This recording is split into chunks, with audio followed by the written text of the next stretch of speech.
de 10 000 personnes, dont une majorité des femmes et d'enfants, sont en déplacement et se retrouvent sans abri suite à la situation sécuritaire dans le territoire de Massissi. Les détails, vous l'aurez dans ce journal. La pénurie d'électricité affecte les activités commerciales et plonge la population du quartier Kingabwa dans une situation précaire et les détails, vous l'aurez aussi dans ce journal. À l'international, le Madagascar poursuit sa quête d'autosuffisance dans la céréale et redouble d'efforts pour dynamiser la filière.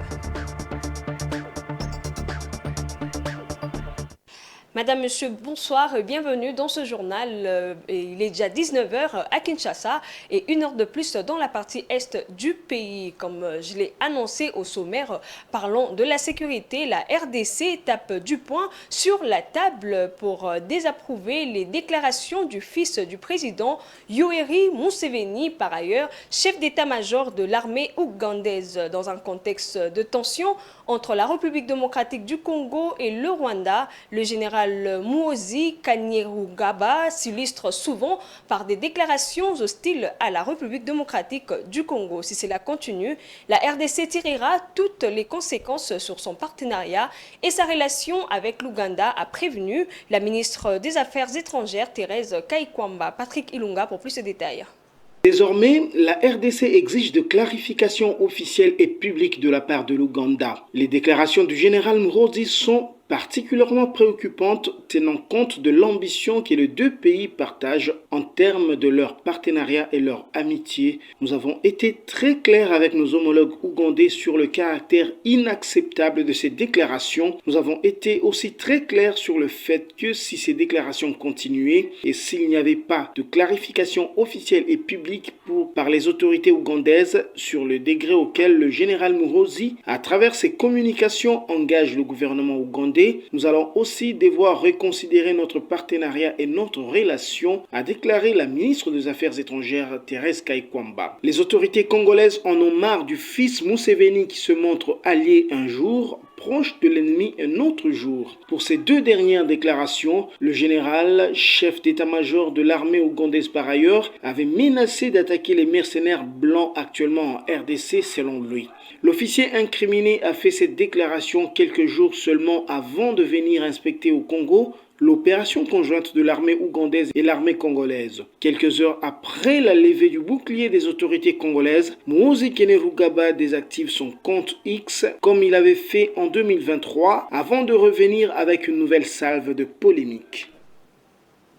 Restons dans le même chapitre où le Rwanda mène une campagne pour l'exploitation illégale des ressources naturelles de la République démocratique du Congo. C'est son là le mot de la ministre d'État aux Affaires étrangères Thérèse Kaikwamba prononcé lors du briefing de presse animé jeudi 9 janvier 2025 conjointement avec le ministre de la Communication Patrick Muyaya et le porte-parole de FARDC, le général Sylvain Ekenge. Répondant à une question du journaliste, la chef de la diplomatie congolaise a donné les raisons de la non-sanction du Rwanda par la communauté internationale. Patience Lokeke pour plus de détails. Dans un point de presse organisé conjointement par le ministre d'État aux Affaires étrangères, Thérèse Kaikwamba, et le porte-parole de l'armée congolaise, le général Sylvain Ekenge, ce jeudi à Kinshasa, les deux orateurs sont longuement revenus sur les stratégies mises en place par le gouvernement congolais sur le plan diplomatique, politique, militaire et sécuritaire pour le retour définitif de la paix à l'est du pays. Pour la ministre d'État, le Rwanda est en train de mener une campagne qui cible l'exploitation illégale et illicite des ressources naturelles de la RDC. C'est aussi une campagne qui cible justement l'exploitation illégale et illicite de nos ressources naturelles. Le rapport du groupe d'experts, qui fait plus de 162 pages, parle d'environ 150 tonnes de coltan qui ont été exportées frauduleusement vers le Rwanda, 150 tonnes. À Rubaya, plus de 10 000 personnes qui travaillent dans l'extraction artisanale sous une administration imposée par la coalition justement des RDF et du M23. Et cette coalition qui prélève des taxes allant jusqu'à 7 $ par kilogramme de coltan ou 4 $ par kilogramme sur l'étain, générant au moins 800 000 $ par mois. Profitant de l'occasion ainsi offerte, la ministre d'État Thérèse Kaikwamba a répondu à l'épineuse question de l'absence des sanctions à l'encontre du Rwanda, malgré les multiples preuves tangibles et des divers rapports des experts sur son soutien aux terroristes du M23 et interpellation de la communauté internationale. Je veux contextualiser les choses. Encore une fois, il s'agit dans le cadre diplomatique de relations entre États. Ces relations entre États, elles sont régies par le droit international. Nous avons tous adhéré à une série de conventions. Nous sommes tous États membres des Nations Unies. Et donc, notre plaidoyer et notre travail que nous menons et que nous allons toujours continuer à mener, c'est de montrer à quel point il y a une divergence entre le comportement du Rwanda et ses engagements internationaux. Encore une fois, en tant qu'État membre des Nations Unies, le Rwanda n'a pas le droit de violer notre intégrité territoriale. En tant qu'État membre des Nations Unies, en tant que signataire des conventions de Genève, il n'a pas le droit de bombarder des écoles, des camps de déplacés. Et nous n'allons pas arrêter de le rappeler. Mais le droit aussi doit être imposé et observé par les pays partenaires. C'est pour cela que nous menons un plaidoyer d'arrache-pied envers tous les partenaires et en particulier les membres permanents et non permanents du Conseil de sécurité pour montrer justement les violations du Rwanda par rapport à ce droit international. En début de semaine en cours, Washington, Londres et Bruxelles ont chacun, à travers de communiqués, indexé explicitement le Rwanda comme principal allié des terroristes du M23 et l'ont appelé à cesser toute action belliqueuse qui compromet la résolution pacifique du conflit armé dans l'est de la RDC. Pour en parler en profondeur, nous avons un intervenant dans ce journal. Il s'agit de Dieudonné Boinali, qui est journaliste économique. Bonsoir à vous. Bonsoir Maryse Boleli.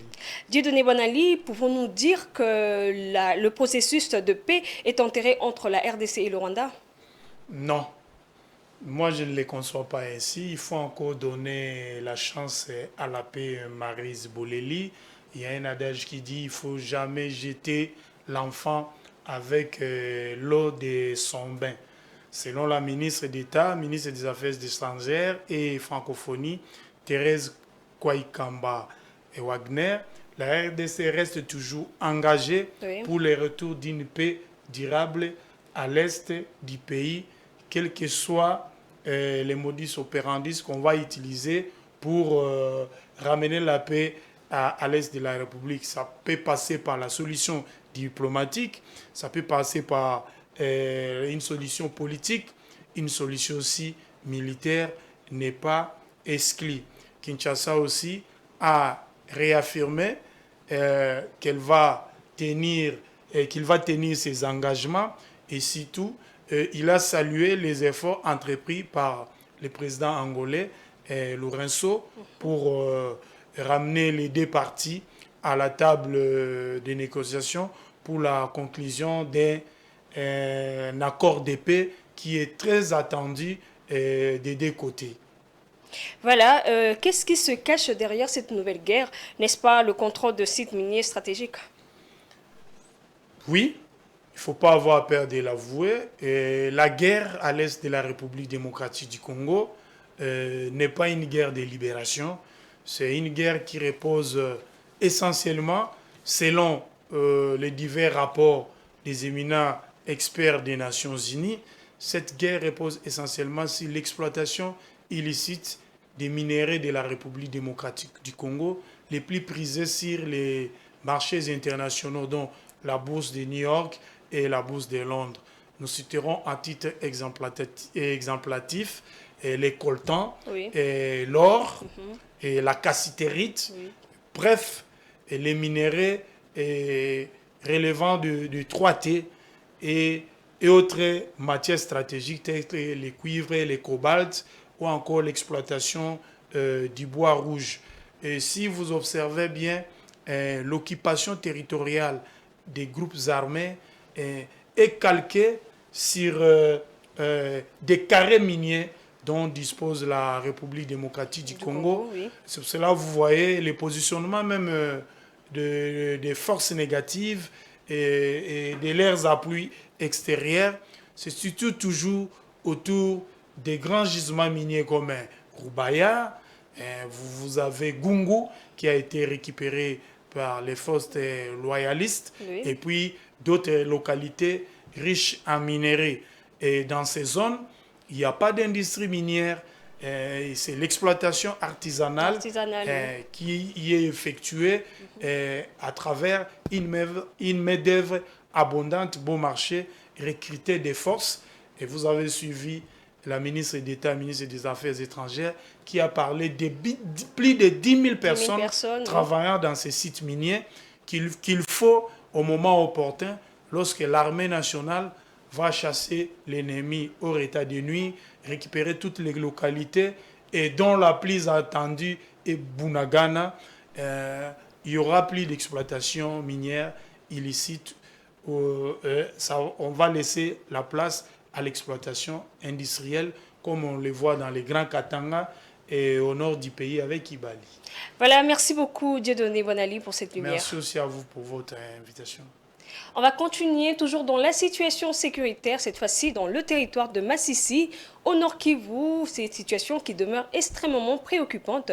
Depuis plusieurs jours, le combat entre le M23 FC et l'armée congolaise soutenue par les alliés ne cesse de s'intensifier, obligeant de nombreux habitants à fuir pour se réfugier dans des lieux sûrs. L'hôpital général de Massissi, soutenu par des Médecins sans frontières, MSF en sigle, est devenu un refuge de fortune pour plus de 10 000 personnes, dont une majorité de femmes et d'enfants. Rachel Misenga nous en dit plus. Cette situation génère une pression immense sur les infrastructures sanitaires, déjà largement insuffisantes pour répondre aux besoins des réfugiés. En effet, les installations sanitaires, notamment les latrines, commencent à déborder, mettant en péril la santé de déplacés. Depuis l'escalade de violence, les équipes de MSF, en collaboration avec le ministère de la Santé, ont intensifié leurs efforts pour répondre aux besoins humanitaires croissants.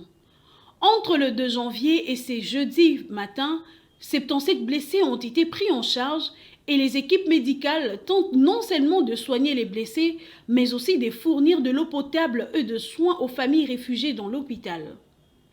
Cependant, les défis logistiques sont considérables. L'accès aux zones affectées est de plus en plus difficile en raison de l'insécurité et l'afflux constant de personnes déplacées pose des problèmes d'alimentation. Si la situation continue de se dégrader, la capacité à répondre à ces besoins urgents pourrait se voir largement dépassée. MSF appelle à la protection des civils et du personnel humanitaire dans cette zone de conflit, soulignant l'importance pour toutes les parties prenantes de respecter le principe du droit international humanitaire. Le respect de la neutralité et de l'impartialité des structures de soins est essentiel, car ces dernières sont souvent le seul endroit où les populations peuvent trouver refuge. Quittons Massissi pour Ituri, où le groupe armé d'autodéfense Zaïre se dit favorable à adhérer au processus de paix initié par l'administration militaire de l'Ituri. Déclaration faite le mercredi dernier devant une délégation mixte MONUSCO, PDDCS et l'armée conduite par le commandant de la 32e région militaire, le général-major Urbain Tambouka. Suivez. Le leader de ce groupe armé dit autodéfense actif dans le territoire de Djougou s'active sur le chemin de la paix. Au cours d'une rencontre consultative à la tête, le commandant de la 32e région militaire, agent de la mission des Nations Unies au Congo et ceux du PDDRCS, ils se sont dit être prêts à prendre part au dialogue d'Aroudé prévu les jours à venir. Ici, devant ses filles et fils à haut risque, le général-major Urbain Tambouka, commandant de la 32e région militaire, évoque l'objectif de Aroudé. Tulikutana na pale Nizi, tulikuwa tunatafuta kufanya evaluation ya maakord tulisinyaka juu ya kusema kimya irudie mu materitoire yote. On s'était réunis à Nizi pour l'évaluation des accords signés pour le retour de la paix dans tous les territoires, la libre circulation et le dépôt des armes sans se promener avec les effets militaires. Il y a quelques recommandations qui ont été formulées. C'est le premier objectif pour cette rencontre d'aujourd'hui. Pour dire, nous sommes arrivés où, les difficultés sont à quel niveau, quelles sont les perspectives d'avenir. na tunapanga nini kusiku zenye zinafika mbele. Le porte-parole de ce groupe armé, Didi Fou Ngadjolé, voudrait tout de même voir les effectifs militaires être renforcés dans les zones troublées. On ne peut pas refuser une proposition du gouvernement. Nous sommes prêts pour Aru. Demandons quand même au gouvernement de prendre toutes mesures possibles pour que de Aru qu'on ne revienne plus encore ici parler de même affaire de sécurité d'Ndjougou. Disons que la participation de ces groupes armés à ces dialogues envisagés sera la première. Objectif, enterrer définitivement la hache de la guerre en privilégiant la cohésion sociale, un credo depuis plus de 3 ans du commandant des opérations et gouverneur militaire de l'Ituri, le lieutenant-général Luboyanka Shomadjoni. Dans le Haut-Katanga, le gouverneur Jacques Kaboula a officiellement présenté ses condoléances aux journalistes et professionnels de médias réunis au sein de l'UNPC Katanga. En présence du commandant provincial de la PNC, il a rassuré que les enquêtes sont en cours. Je vous propose de suivre cet élément. Après avoir boudé la présence de journalistes venus lui déposer le mémo suite à l'assassinat de leur confrère Patrick Adonis, tué à la machette dans la nuit du 7 au 8 janvier, le gouverneur Kaboula a finalement fait machine arrière. Ce vendredi 10 janvier, le gouverneur du Haut-Katanga a ouvert ses portes à la presse où il a présenté ses excuses et exprimé son mea culpa.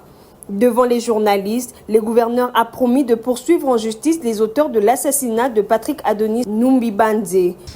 Mais quand on m'a exprimé votre indignation, j'ai dit que je souhaiterais vous recevoir. Raison pour laquelle aujourd'hui, j'ai annulé tout ce que j'avais à cette heure-ci pour que je puisse vous recevoir.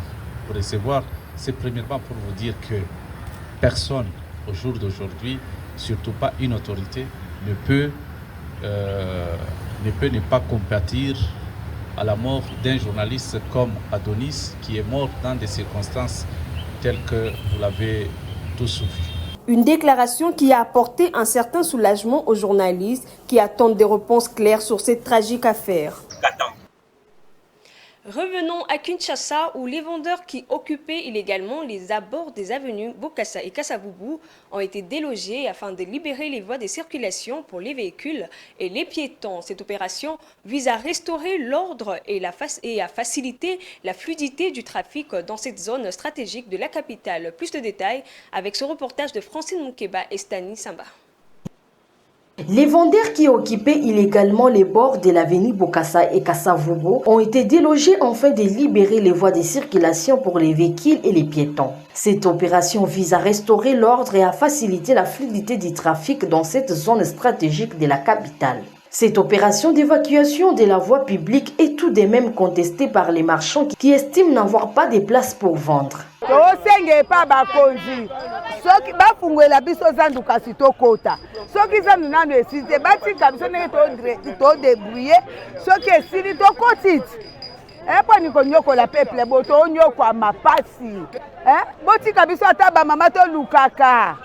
soki nzambe efungwami botie biso toteki awa bayaki kosala mosala na bango yango moi bapanzi biloko baosala misala na bango mais toyebaki mosala oyo soki osalama il faut nzambe esila apres basala mosala na bango tokota na kati ya nzambe mais kopénalize biso nde kokanga babiloko na biso kokanga biso moko bakobashayere kokena biso kuna na kasho bamosenga so bamanza ba 180 000 est-ce que biso tozo débrouiller tozo bakuna te toyibaka te tozo futela bandaku totina ba fete kutu mbongo ezomona na te mais to bundi ka bongo bana balati fin de mois yango futa bandaku ba ba classe yango bana bazongi parce que bokomi suko benga na biso bobenga na biso bokanga ka biso.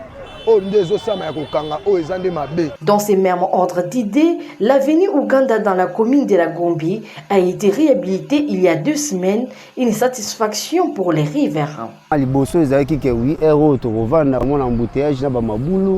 Précisément, il y a un éclairage apparemment kitoko éclairage, donc ça fait 2 semaines déjà. Banda bongosi nzela calme côté libosa ba continuer tibiso ba chauffeur tozala na souci nzela nyonso surtout ba route secondaire tous les nzela ezala ouvert pour etango bongisi yango to yeba neni otambola po ba mituka la biso pe ezala bien.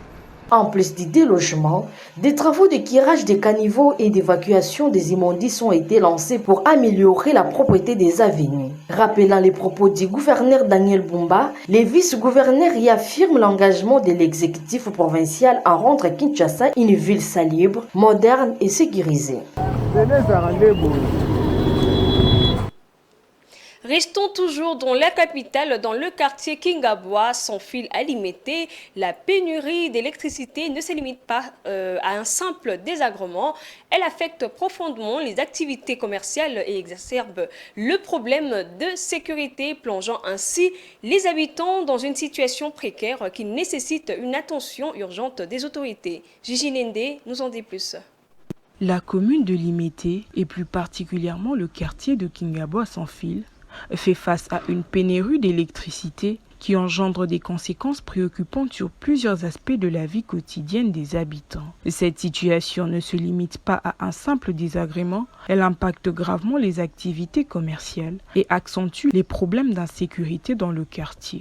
Sur le plan économique, l'absence d'électricité paralyse les principales sources de revenus des résidents de Kingabwa sans fil. Les commerçants, petits ou grands, dépendent de l'électricité pour faire fonctionner leurs réfrigérateurs, éclairer leur établissement ou gérer leurs caisses enregistreuses. Le manque d'électricité entraîne des pertes significatives. Les denrées alimentaires se détériorent, les ventes diminuent et la clientèle se fait rare. Pour certains, chaque jour sans électricité les rapproche un peu plus de la faillite. En tout cas, le courant est vraiment difficile. Biso ba commerçante tozo te kapenza te kota la ndenge ba mai to te ba mai ba jus mais si siko courant exact tozali déjà presque 3 semaines courant exact sous te pour comme ce qui est et flasher kaka e peke donc ça la biso bien te ba mekano le côté la biso. Cette précarité économique s'accompagne d'une montée des inquiétudes concernant la sécurité. L'obscurité précoce, due à l'absence d'éclairage public, crée un climat de peur parmi les habitants lorsqu'ils se déplacent. Les rues, déjà peu sûres, deviennent des zones propices aux actes criminels opportunistes. Les habitants, en rentrant chez eux, après une journée difficile, doivent faire preuve d'une vigilance accrue pour éviter les agressions. On en souffre vraiment grave. Parce que on a déjà fait des 2 mois sans électricité stable, des coupures intempestives à tout moment et cela cause énormément d'insécurité. Vous voyez même, il y a eu des braquages de motos juste à l'avenue où nous nous tenons ici. Un homme a été tiré à bout portant, juste parce qu'il voulait garder sa moto et tout cela s'est fait pendant qu'il faisait noir et personne ne pouvait intervenir parce que les assaillants étaient armés en fait. La crise énergétique qui frappe cette partie de Limete va bien au-delà du simple manque d'éclairage. Elle menace la sécurité économique et physique des résidents. Les habitants de Kingabwa sans fil attendent de la part des autorités une réponse rapide et efficace. À présent, parlons sport. C'est un week-end décisif pour le club congolais engagé en Ligue des champions de la CAF. Si le tout-puissant Mazembe sera reçu par Mouloudia Club d'Alger ce vendredi, l'AS Maniema Union accordera son hospitalisation à Mamelodi Sundown au stade de Martyrs ce samedi. Le point de ces 2 rencontres décisives avec Blaise Kouzola. Le tout-puissant Mazembe Anglebert et l'association sportive Maniema Union vont jouer leur va-tout ce week-end en Ligue de champions africaine. Battu par Young African le week-end dernier, Mazembe sera reçu ce soir par le Mouloudia Club d'Alger en Algérie pour le match de la 5e journée. En mauvaise position au classement avec seulement 2 points, les Corbeaux sont dos au mur et sont appelés à s'imposer en Algérie pour espérer une éventuelle qualification en quart de finale. Forcément, parce que les équipes cherchent la même chose, même si nous, on a encore une petite chance, je dirais une petite chance, parce qu'on ne sait jamais, le football reste le football. On jouera cette chance-là à fond. On n'est pas venu ici pour nous promener. On est venu pour faire un bon match et on est venu pour vraiment se battre. Si le tout-puissant Mazembe Anglebert n'a plus son destin en main, Maniema Union, lui, a encore la chance de se qualifier à la prochaine étape de la Ligue des champions. Pour ce faire, l'équipe de Kindu doit gagner 2 rencontres. Nous, Maniema Union, nous, les staffs techniques, les joueurs ainsi que les dirigeants, on est serein, presque décisif, qui peut déterminer notre poursuite de cette phase de groupe. Donc le match de demain, nous on le prend comme un match de demi-finale. Donc il faut à tout prix gagner si tu veux aller jouer le dernier match au Maroc avec la chance de se qualifier. Donc on a encore l'opportunité de prouver qu'on est des bons joueurs, on a une bonne équipe. Et en même temps, l'expérience, on en a déjà. On jouait contre Raja, Mamelodi, Phare. Jusqu'à 2 journées de la fin, on n'est pas encore éliminé. Donc on a notre chance. Tout commence donc ce samedi face à Mamelodi Sundowns. Les hommes de Papi Kimoto doivent s'imposer ce samedi à Kinshasa avant de se déplacer au Maroc pour leur dernière rencontre face à Raja de Casablanca. Traversons les frontières, madame, monsieur, avec la page internationale.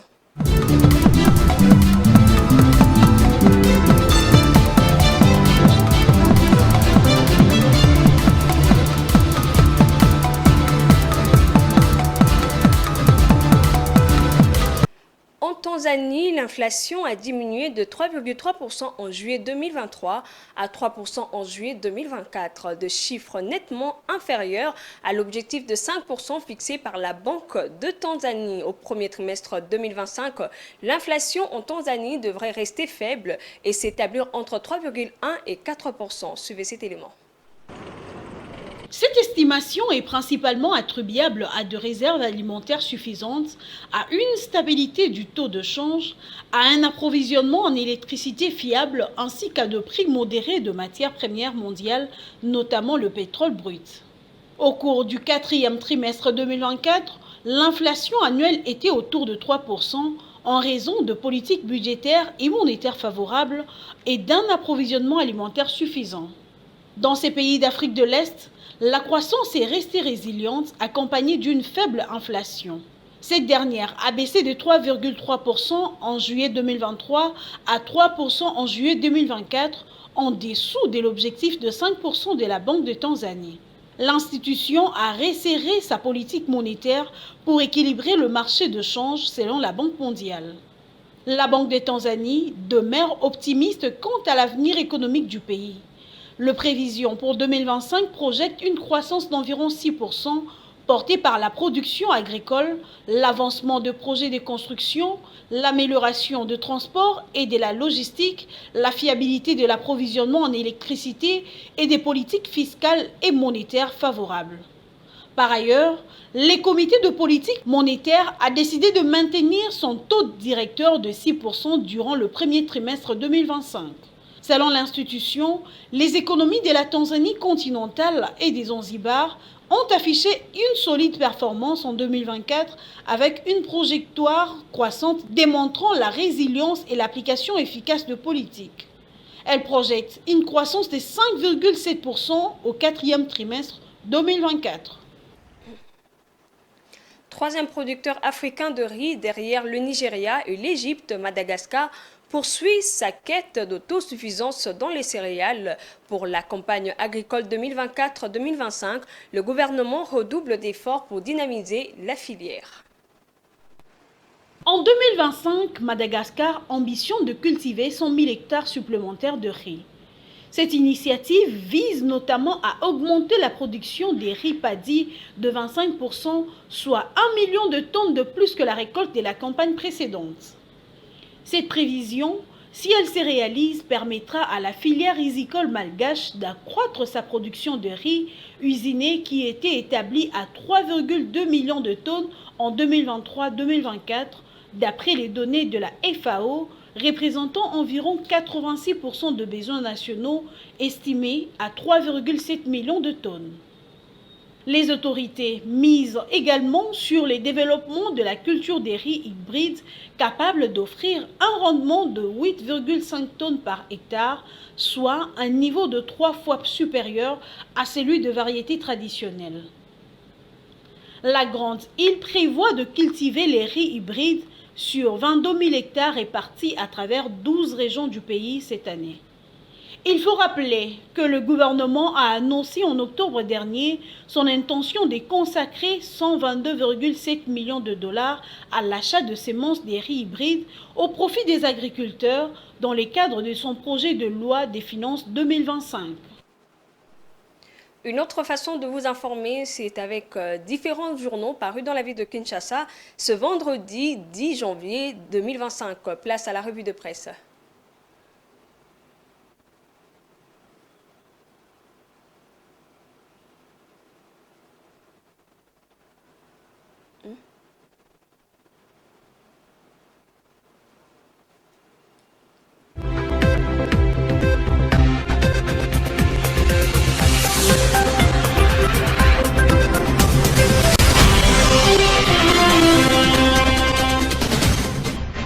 Mesdames et messieurs, bonsoir et bienvenue à cette revue de presse. La guerre dans l'est de la République démocratique du Congo occupe une place centrale dans de nombreux quotidiens parus ce vendredi à Kinshasa. Le Phare ouvre la discussion avec un rapport accablant des experts des Nations Unies publié le 8 janvier 2025. Selon ces documents, l'armée rwandaise continue de soutenir activement le M23, un groupe rebelle qu'elle a elle-même créé tout en pillant les ressources minières stratégiques de la RDC. Les rapports confirment également la présence de près de 4000 soldats rwandais en RDC, renforçant l'idée selon laquelle cette guerre est avant tout une lutte pour le contrôle des ressources naturelles. Africa News souligne que l'armée rwandaise maintient un soutien systématique au M23 dont le chef militaire Sultan Makenga reçoit des instructions directes des forces rwandaises. Cette collaboration entre le M23 et le Rwanda est décrite comme une constante dans la conduite des opérations militaires dans la région. La référence plus entre dans les détails en rapportant que la coalition M23-AFC a pris le contrôle des Rubaya, un site stratégique pour l'exploitation du coltan, un minerai vital. Cette occupation a entraîné la mise en place d'une administration parallèle qui contrôle les activités minières et a permis l'exportation frauduleuse de 150 tonnes de coltan vers le Rwanda. Cette situation a abouti à une contamination sans précédent des chaînes d'approvisionnement en minerais de la région. Face à ces révélations, Info 27 interroge la communauté internationale sur sa réaction à ces preuves accablantes. L'implication directe du Rwanda dans l'agression contre la RDC, notamment à travers sa gestion de zones stratégiques aux côtés du M23, soulève des questions sur le rôle de grandes puissances mondiales dans ces conflits. Forum des As prend une tournure plus politique avec une prise de position sévère contre l'attitude passive de pays occidentaux. Thérèse Kaikwamba Wagner exprime son exaspération face à l'indifférence de ces nations envers la violence des droits humains en RDC en dépit de leur discours sur la défense des droits humains. Elle accuse ces pays de complicité tacite en permettant au Rwanda de commettre ces exactions impunément. De son côté, la prospérité s'est fait plus optimiste. Le général Sylvain Ekenge, porte-parole des forces armées de la RDC, affirme que la paix finira par revenir dans l'est du pays. Malgré la violence croissante en raison de l'implication rwandaise, il félicite les victoires militaires récentes, notamment la prise de la ville de Gungu et des larges zones de Massissi qui étaient tombées sous le contrôle de l'ennemi. Enfin, Géopolice Hebdo rapporte un incident diplomatique entre la RDC et l'Ouganda. Le gouvernement congolais a exprimé sa désapprobation face aux déclarations du général Muhoozi, chef d'état-major de l'armée ougandaise. Ces propos hostiles de la RDC remettent en question l'alliance entre les forces ougandaises et congolaises dans le cadre de la lutte contre les ADF. Ainsi s'est clos cette revue de presse. Bonsoir chez vous.